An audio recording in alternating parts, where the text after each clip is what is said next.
দোয়া এবং ইফতার মাহফিল সম্পর্কে অল্প কিছু কথা বলতেছি। কয়েক বছর ধরে আমাদের প্রাক্তন ছাত্র পরিষদের যাত্রা শুরু হয়েছে, হাঁটি হাঁটি পা পা করে এ পর্যন্ত এসেছে। কয়েক বছর ধরে ইফতার মাহফিল এবং বিভিন্ন অনুষ্ঠান বা বিভিন্ন প্রজেক্ট, ভবিষ্যতে আমাদের বিভিন্ন প্রজেক্ট হাতে রয়েছে।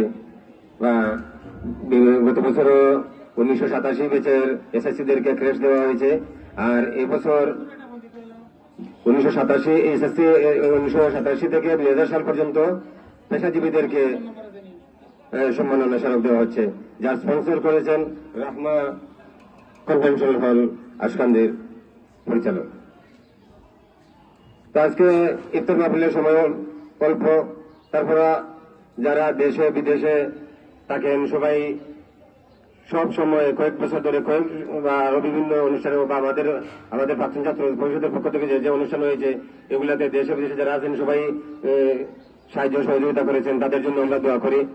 বা ভবিষ্যতেও আমাদের বিভিন্ন প্রোগ্রাম, বিভিন্ন প্রজেক্ট আমাদের হাতে নেওয়ার উদ্দেশ্য রয়েছে। আমরা আশা করবো যে সবাই সহযোগিতা করবেন। বা আমাদের প্রাক্তন ছাত্র পরিষদের সদস্য যারা আছেন তারা অক্লান্ত পরিশ্রম করতেছেন, বিশেষ করে সাহেদের কথা না বললেই না, বা আমাদের প্রাক্তন ছাত্র পরিষদের সভাপতি বর্তমানে কারা অভ্যন্তরীণ আছেন, ওনার জন্য আমরা দোয়া করি। আমরা আশা করি যে উনি আমাদের মাঝে অচিরেই ফিরে আসবেন। আর